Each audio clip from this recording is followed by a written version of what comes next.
오늘 봉독한 말씀을 가지고 우리가 성소에 들어갈 때야 라는 제목으로 같이 말씀을 나누기를 원합니다.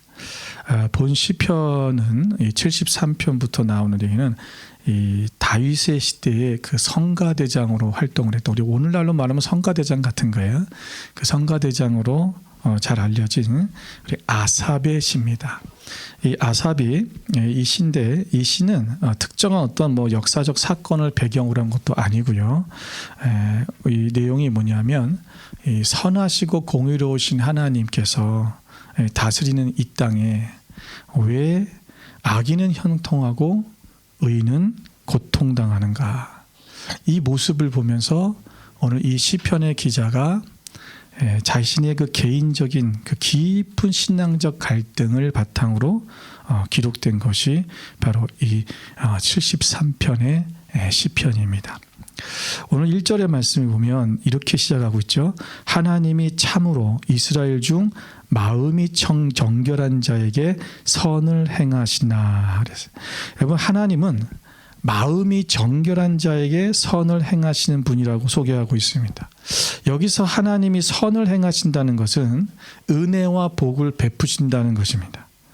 이 시편 기자는 하나님이 공의로우신 분이라는 것을 믿고 있었죠. 그리고 하나님은 공의로우시기 때문에 반드시 의인에게 하나님께서 선을 베푸실 것이다. 그래서 하나님께서 은혜와 복을 우리에게 베푸실 것이라고 생각을 했습니다. 그런데 현실을 보니까 현실이 그렇지가 않은 거죠. 현실을 보니까 악인은 득세하고 의인은 고통당하고 있는 모습을 보면서 그의 믿음이 흔들리기 시작한 거예요. 근데 흔들리는 정도가 어느 정도냐면, 그냥 흔들리는 것이 아니라 이 4절 이후에, 우리가 이제 그 앞절에 보면 이 시편 4절부터 4절 이후에 보면 이런 그 악인들에 대해서 나열을 쭉 하고 있는데, 그 내용을 들어보면요, 우리가 오늘날 한탄하고 있는 내용과 똑같아요. 거기 뭐라고 되어 있습니까? 악인이 아무런 고난도 재앙도 없이 건강하게 살고 있다라는 거죠. 그들은 살찌고 있고 저희의 눈은 솟아나고 있다. 교만이 더 앞서가고 있는 거죠. 그리고 그들의 소득은 자신들의 마음에 원하던 것보다 더 많다. 점점 부자가 되는 거예요. 그런데 그러고 저렇게 살다가 죽을 때 좀 고통 속에 죽었으면 좋겠는데, 죽을 때도 고통이 없어. 그리고 그들은 항상 평안하고 재물은 날마다 더해가고 있다는 거예요. 그리고 거기에다가 교만이 그들의 목걸이가 되었다 그랬어요. 강포가 그들의 옷이 되었고 의인을 능욕하고 압제하며, 의인은 목마른데 그들의 잔은 가득하고 물을 마시고 있다. 근데 이것으로 끝나는 것이 아니라 더군다나 거기다가 뭐냐면요, 그들은 뭐라 하냐면, 하나님을 너희가 아느냐? 지존자가 정말 있느냐? 지존자의 지식이 있느냐? 그러니까 하나님을 조롱하는 거예요. 하나님이 어디 계시냐? 우리 이렇게 내가 이렇게 살아도 나는 잘 살고 있고, 점점 더 나는 부강해지고 있고, 그런데 저 예수 믿는다는, 하나님 믿는다는 사람들은 보면 찌질하게 저러고 있고, 야, 너희들 하나님 어디 있니? 너희들 하나님 지존자가 계시냐? 하나님을 조롱하고 우롱하고 있다는 거예요. 여러분, 이 악인의 형통함을 보는 것만으로도 감당하기 힘든데, 그들이 하나님이 없다고 주장하는 그 악인이 의인인 자신을 거만하게 조롱하고, 그리고 그들이 하나님이나 되는 것처럼 자신들이 하나님까지 경멸하고 여기저기 다니면서 저주를 말하고 있는 그들의 모습을 볼 때, 이 시편의 기자의 마음이 너무나 더 힘들고 아프다는 것입니다. 그런데 하나님은 그 악인을 구경만 하고 계시는 것 같은 거예요. 의인은 외면하시는 것 같고, 정말 견딜 수 없는 이런 고통 가운데 그가 있게 되었습니다. 그러면서 2절에 뭐라고 그러냐면, 나는 거의 넘어질 뻔하였고 내 걸음이 미끄러질 뻔하였다라고 표현하고 있습니다. 여기서 거의 넘어지다라는 이 말의 뜻이 뭐냐면요, 뭐 옆으로 돌아서다, 의미상으로는 그렇습니다. 내려가다, 미끄러지다, 뭐 이런 뜻이 있는데, 여기서 말하는 의미는 뭐냐면요, 하나님을 멀리 떠나가다는 것입니다. 이 표준 세번역의 성경에는 이렇게 기록을 했어요. 번역을 참 아주 번역을 잘했는데 이렇게 기록했습니다. 나는 그 확신을 잃고 넘어질 뻔했구나. 그 믿음을 버리고 미끄러질 뻔했구나라고 번역하고 있어요. 무슨 말입니까? 이 시인은 오늘 불의를 저지르는 그 악한 악인들의 행동들을 보면서, 그러면서 그들이 더 잘되고 형통해지는 것을 보면서 그 불의한 세상을 그가 목격하면서 그가 점점 어떤 마음이냐면, 야, 저렇게 살아도 되는 게 아니야? 라고 그들의 삶으로 자신도 모르게 미끄러져 내려가고 있다는 거예요. 근데 그 미끄러져 내려가는 게 거기까지만 가는 게 아니라 점점 뭐요? 하나님을 불신하기 시작하고 하나님을 멀리 떠나는 자리까지 자신이 지금 내려가고 있는 것을 경험하는 거예요. 여러분, 우리가 세상에 이런 억울한 일, 또 세상에 악한 사람들이 잘 되고 악인이 형통한 것들을 볼 때마다 여러분, 우리의 마음이 어떻습니까? 너무나 힘들잖아요. 왜 저렇게 선한 사람들, 의인들은 저렇게 고통을 받고 악인들은 저렇게 잘 될까? 하나님은 어디 계신가? 하나님은 왜 잠자코 계시는가? 여러분, 이러한 질문을 하는 사람, 이런 고통을, 이런 갈등을 유발하는 사람들이 굉장히 많이 있어요. 그런데 문제는 뭐냐면 우리가 그 갈등 속에서 나도 모르게 그들과 똑같은 삶으로 미끄러져 내려가고 있다는 것입니다. 사실 여러분, 세상에 살다 보면 세상 속에서 우리가 많은 것들을 깨닫습니다. 우리가 세상에서 관계 속에서 또 환경 속에서 하나님은 이런 분이시구나. 하나님은 이렇게 우리에게 이렇게 대하시는구나. 하나님의 마음은 이거구나. 우리가 이렇게 많은 것들을 깨닫게 되잖아요. 그런데 그 하나님의 뜻이 무엇인지 그 섭리를 깨달을 때도 있는데, 여러분, 우리가 이런 상황들이 볼 때는 뭐냐면 이 상황을 이해가 안 되는 거죠. 그러니까 세상의 환경을 보고 상황을 볼 때 도대체가 더 이해가 안 되는 거예요. 우리가 세상에서는 우리가 이런 환경 속에서 내가 겪는 그런 어떤 일들 속에서 아버지의 마음을 더 알게 되는 경우가 참 많잖아요. 제가 이번에 병원에 있으면서 이제 갑자기 입원을 하라고 그래갖고 입원실로 올라갔어요. 그런데 4인실인데 벌써 4명, 제가 이제 마지막으로 들어가서 4명이 꽉 찬 거죠. 그런데 옆에 제 바로 옆자리에 있는 한 할아버지가 계셨는데, 와, 이분 한시도 입을 쉬지를 않아요. 나는 머리가 빼지고 아파 죽겠는데 계속 떠드는데요. 하여튼 오는 사람도 왜 이렇게 많은지, 그를 치료하려고 오는 사람도 많은 분들어. 근데 소리도 엄청 크셔요. 그냥 이 소리통이 얼마나 큰지 왕왕왕왕 거예요. 근데 누가 와서 또 얘기를 하고 또 가면 또 누가 또 오고, 누가 하면 또 오고, 그래서 누가 안 오나 싶으니까 또 앞에 사람한테 또 말 시켜갖고 그 사람하고 또 계속 얘기를 하더라고요. 그러면서 뭐 자기가 옛날에 뭐 어떤 그리스도 교회라고 가봤더니 거기에 그리스도가 없더라고, 뭐 그런 얘기도 하고 막 이게 막 또 안 들려야 되는데 막 들리고 그러면서 또 그러더니 또 이제 좀 그 사람이 이제 하도 답답하니까 그 앞에 사람이 그러더라고요. 자기 저녁에는 영화를 볼 거래. 그래서 뭐 나랑 이제 말 걸지 말란 얘기죠. 그러더니 저녁이 되니까 이제 이 사람이 뭐 하냐면 전화를 걸기 시작하더라고요. 또 그러니까 대화할 사람 없으니까 또 전화를 하죠. 전화로 또 계속 얘기를 하는 거예요. 하여튼 밤 10시까지 얘기를 해요. 그러더니 10시부터 좀 이제 자나 보다 했더니 그때부터 또 코를 고기 시작하더라고요. 제가 하여튼 그날 밤에 한숨을 못 잤어요. 너무 괴로운 거예요. 내가 하나님 앞에 막 기도, 하나님 날 여기서 빨리 나를 내보내주세요. 이 지옥 같은 곳에서 나를 빨리 내보내주세요. 막 그렇게 기도하는데, 근데 제 마음에 하나님 그런 마음이에요. 너는 왜 너만 생각하냐? 그러시는 거예요. 여기 다 아픈 사람들이잖아요. 나만 빨리 나와서 나갈 생각만 한 거죠. 그래서 제가 그래, 나만을 위해서 기도했구나. 그래서 내가 여기 있는 사람들도 하나님 빨리 나서 이 사람들이 빨리 제 앞에 건너편에 있는 사람은 되게 심각해 보였어요. 얼굴도 심각해 보이고 막 보호자도 막 굉장히 심각하게 왔다 갔다 그러고 그래서 하나님 저들이 빨리 이게 병이 나서 나가게 해주세요. 같이 기도를 했죠. 그리고 나서 이제 그 다음날 됐더니 제 앞에 있는 이 앞쪽에 있는 두 사람은 저보다 먼저 나가 버렸어요. 그 저만 남은 거예요. 이 할아버지하고.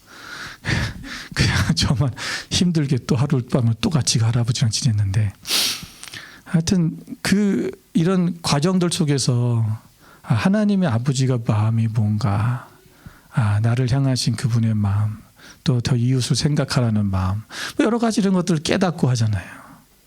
그런데 이놈의 악인들이 세상에서 판을 치고 악인들이 점점 잘 되고 뭐 의인은 안 되고 이런 모습들을 보면 도대체가 이게 이해가 안 되는 거죠. 오늘 시편의 내용처럼 세상을 볼 때 이 해결이 안 되는 이 마음이 너무 힘들어지는 것입니다. 오늘 시편의 기자도 자신의 신앙이 세상을 따라갈 것을 정도로 넘어질 뻔했어요. 근데 그가 이것을 극복할 수 있게 되는 계기가 생깁니다. 그게 뭐냐면 바로 오늘 본문에 우리 읽었던 17절의 말씀입니다. 뭐라고 그랬어요?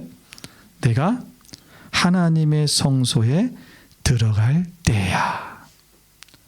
여러분 그 전에 보면 16절에 이렇게 말씀하고 있어요. 16절에 뭐라고 그러냐면 내가 어쩌면 이를 알까 하여 생각한즉 그것이 내게 심한 고통이 돼. 도대체 이런 일이 왜 생겼을까? 왜 이런 일이 일어나고 내가 이것을 좀 알까 하여 생각했더니 더 고통이 심했다는 거예요. 그러니까 우리의 생각으로 우리의 어떤 이치로 우리의 어떤 그 지식으로 이걸 해결할 수가 없다라는 것입니다. 우리 인생의 삶 가운데 우리의 문제가 우리 스스로 해결할 수 없는 부분들이 너무나 많지요. 이런 부분들을 어떻게 우리가 이것을 이해할 거냐는 거예요. 우리는 분명히 하나님의 의인들, 하나님의 선하심이 우리 가운데 있어야 되는 게 당연한 것이고 악한들은 징벌을 받고 징계를 받는 것이 당연한 것이라고 생각을 하고 있는데 현실을 볼 땐 그렇지 않은 부분들을 볼 때 우리가 이것을 어떻게 설명하고 어떻게 이해를 하겠냐는 거예요. 나도 이해가 안 되는데 믿지 않는 사람들이 볼 때 또 다른 믿음이 연약한 사람들이 이런 질문을 할 때 내가 뭐라고 대답해 주겠냐는 것입니다. 생각을 하면 할수록 내 마음의 고통은 더 심해지고 있다. 그런데 내가 하나님의 성소에 들어갈 때야 이것을 깨닫게 됐다라는 거예요. 여러분 성소는 하나님이 계신 곳입니다. 우리의 모든 도움은 성소에서 해결을 보는 거예요. 다시 말하면 하나님 앞에 나아가 해결을 보는 거예요. 여러분 시편 20편 2절 말씀에 뭐라고 했습니까? 성소에서 너를 도와주시고 시온에서 너를 붙드시며. 성소에서 너를 도와주시고. 하나님께서는 우리를 이 하나님의 성소에서 하나님을 만나는 그곳, 하나님이 계신 곳. 사실 성소라고 하는 것은 이스라엘 사람들이 생각할 때 하나님이 계신 곳이었죠. 그러나 지금은 하나님은 어디 계세요? 지금 하나님 어디 계세요? 네, 내 안에 계세요. 하나님은 지금 나와 함께 계시는 거예요. 우리는 그 하나님 앞에 내가 그분을 바라보며 그분을 대면하고 그분 앞에 나아가야 된다는 것입니다. 내가 생각으로 다른 것을 생각하고 이치를 생각하고 내가 그것을 어떨까 하고 내 머리로 지식으로 생각하는 것이 아니라 하나님 앞에 그분 앞에 나를 직면시키는 거예요. 그분 앞에 엎드리는 거죠. 아버지, 왜 이런 일이 생깁니까? 왜 이렇습니까? 난 너무 고통스러워요. 나 또한 이 세상의 약한 것에 나도 흘러가고 미끄러질 뻔하고 내 마음이 너무 힘들어요. 세상이 왜 이렇습니까? 여러분 우리가 하나님 앞에 그분 앞에 대면하는 자리입니다. 의인은 몸부림치며 고민하느라 지친 몸을 이끌고 지금 하나님이 계신 성소에 들어가 그분과 기도하며 말씀을 묵상하는 것입니다. 오늘 그를 괴롭히던 그 문제들을 해결받았습니다. 여러분 인생에 풀리지 않는 문제를 자기 지혜나 방법으로 풀려고 해서는 안 됩니다. 하나님을 통해서만 인생의 문제에 대한 해답을 얻을 수 있는 것입니다. 오늘 우리가 하나님 앞에 그분을 대면할 때 가장 먼저 해야 되는 게 뭡니까? 바로 그분과의 대화지요. 바로 기도입니다. 하나님은 오늘 우리 하나님의 백성들의 자녀들의 기도를 들으십니다. 그리고 응답해 주십니다. 여러분, 오늘 이 성소에 들어가 앉았을 때 제가 이 하나님의 성소에 내가 한번 들어가 앉아봤어요. 이런 상황들이 일어나고 있는 이 부분들을 어떻게 내가 받아들일까? 어떻게 하나님은 왜 이런 일들을 이루실 거고 왜 이런 일이 생기고 있는 걸까? 똑같이 한번 시편 기자의 마음으로 한번 들어가 봤어요. 그때 주셨던 마음이 뭐냐면 너 왜 이렇게 힘들어하고 있지? 라는 거예요. 네가 세상에 악한 사람들이 형통한 것을 보면서 너 왜 마음이 그렇게 아파? 너 왜 이렇게 힘드니? 내가 의분이 있고 막 세상에 잘못되는 것들이 그냥 이런 것들을 말이야 뭔가 좀 이것을 좀 전복시키고 뭔가 새로운 땅이 일어나고 하나님이 원하시는 막 기쁨이 넘치고 뭔가 이런 땅이 돼야 되지 않겠습니까? 너의 의로움 때문이냐? 근데 제 안에 어떤 것이 뭐냐면 근데 오늘 본문의 말씀에도 똑같이 이 시편 기자가 사실은 이야기를 했어요. 그게 뭐냐면 형통한 악인들의 형통함을 부러워하는 거예요. 여러분 잘 생각해 보세요. 우리가 악인들의 형통을 보면서 왜 이렇게 화가 나는가? 우리가 그것 때문에 뭔가 하나님 나라를 위해서 뭐가 내가 화가 나고 있습니까? 아니에요.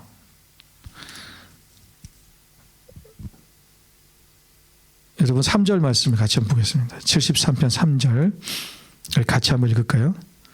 73편 3절 같이 있습니다. 시작. 이는 내가 악인의 형통함을 보고 오만한 자를 질투하였음이로다. 여기서 질투라는 표현을 쓴 것이 영어 성경에는 envy로 표현했어요. 부러움이라는 거예요. 부러워했다. 내가 그 거만한 자들, 그 오만한 자들의 삶을 내가 부러워했습니다.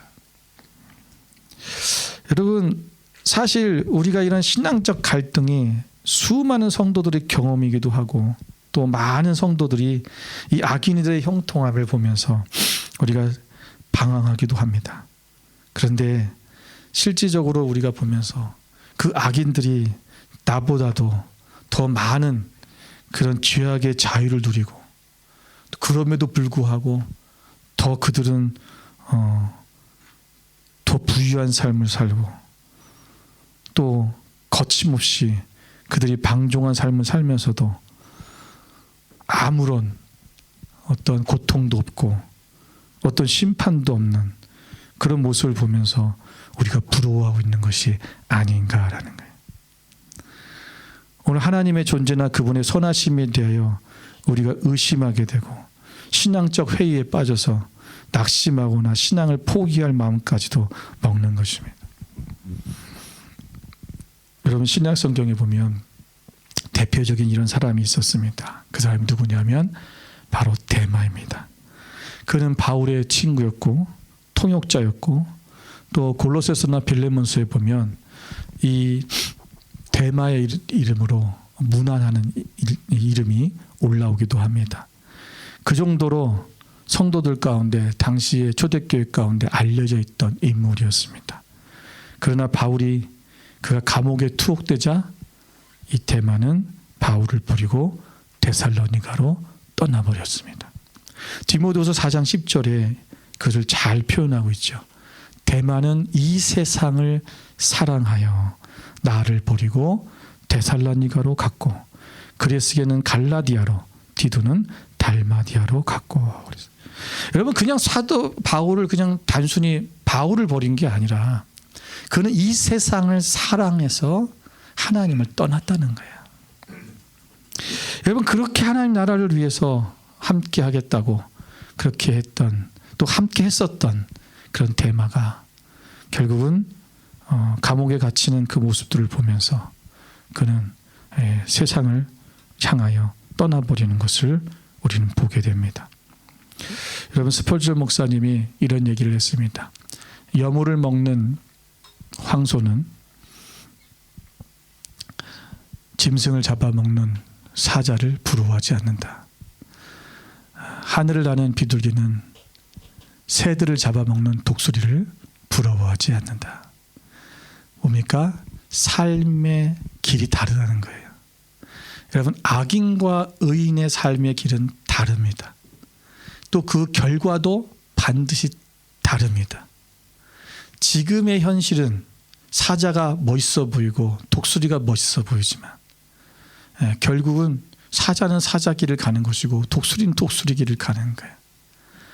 황소는 여물을 먹는 게 황소예요. 오늘 우리가 그리스도인들이 그리스도인으로서의 길을 가는 것뿐입니다. 우리는 그 아버지께서 원하시는 그 아버지 길을 가면 되는 거예요.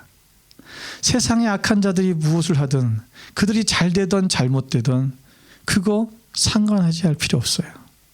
그것 때문에 우리가 갈등하거나 그것 때문에 마음 아파할 필요 없다는 것입니다.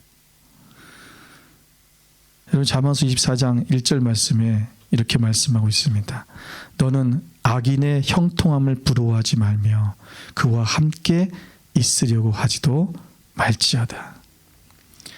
여러분, 악인의 형통함을 부러워하지도 말고 그와 함께 있으려고도 하지 말아라.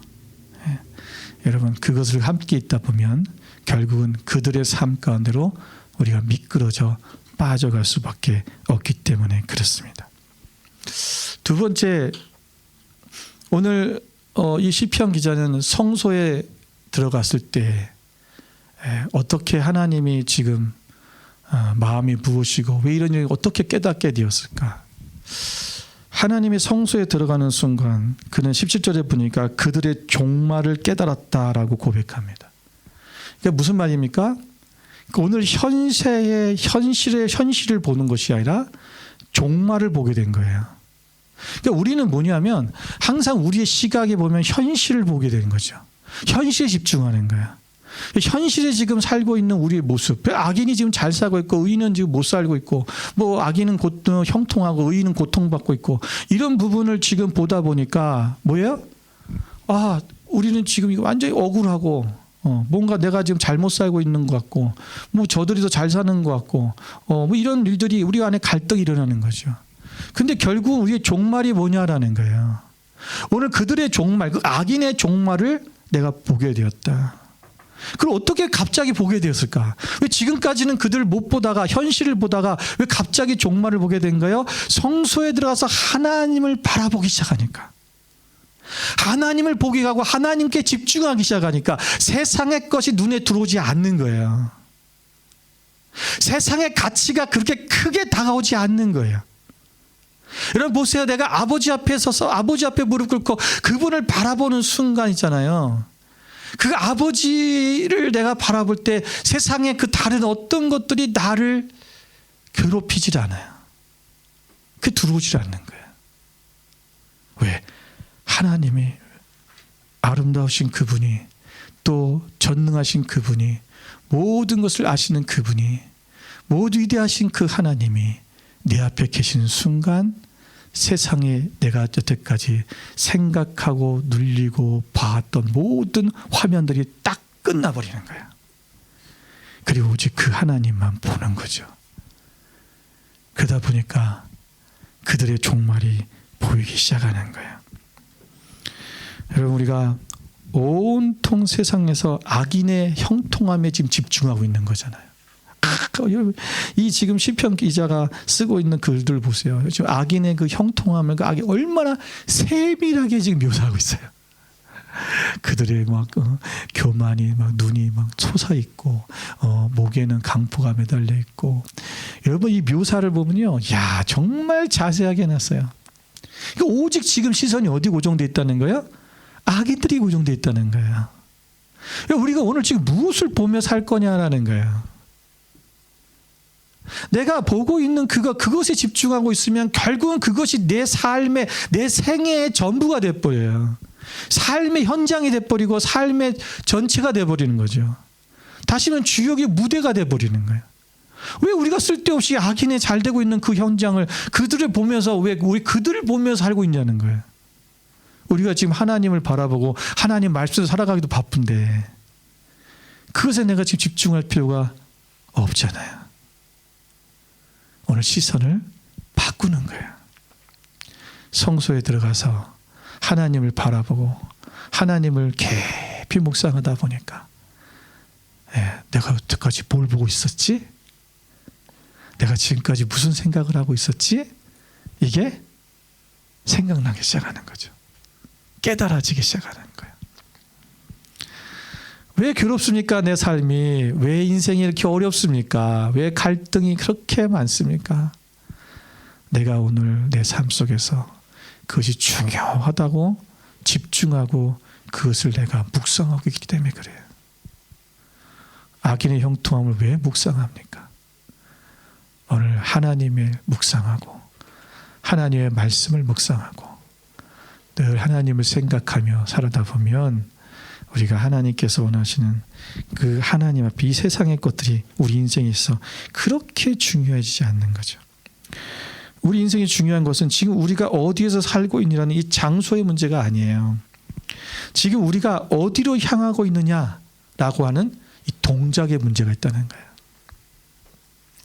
악인들이 파는 치는 세상만 바라보면 낙심과 절망의 세상이 되지만 하나님을 바라보면 내세의 소망으로 세상을 긍휼히 보는 자가 되는 것입니다.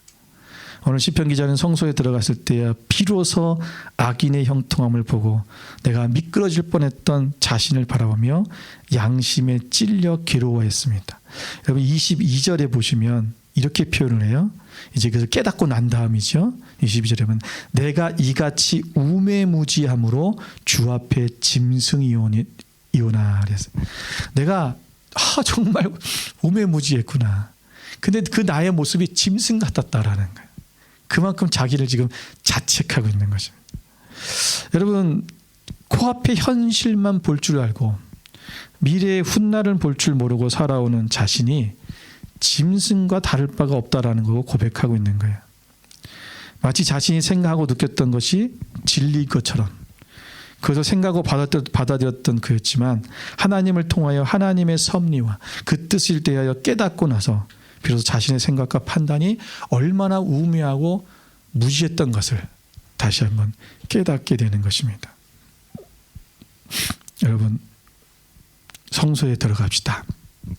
성소에 들어가면 우리가 이 땅 위에 짧고 토막난 인생과 넓고 끝없는 영원한 하나님의 나라가 비교되기 시작됩니다. 캄캄하고 어두웠던 먹구름이 사라지는 것을 볼 것이며 또 나를 고통스럽게 결박했던 육의 모든 것들이 끊어져 버리는 것을 보게 될 것입니다. 무너질 뻔했던 나의 삶의 터전은 굳건한 반석으로 변할 것이고 악인의 형통한 자리가 미끄러운 자리로 변해져 있음을 우리가 볼 것입니다. 여러분 악인은 부러워하는 것이 아니라 우리가 불쌍하게 여겨 보는 것입니다. 눈으로 보이는 이 세상에 마음을 쏟지 마십시오. 그것에 집중하는 것이 아니라 오직 하나님에게 집중하고 하나님을 바라보는 것입니다.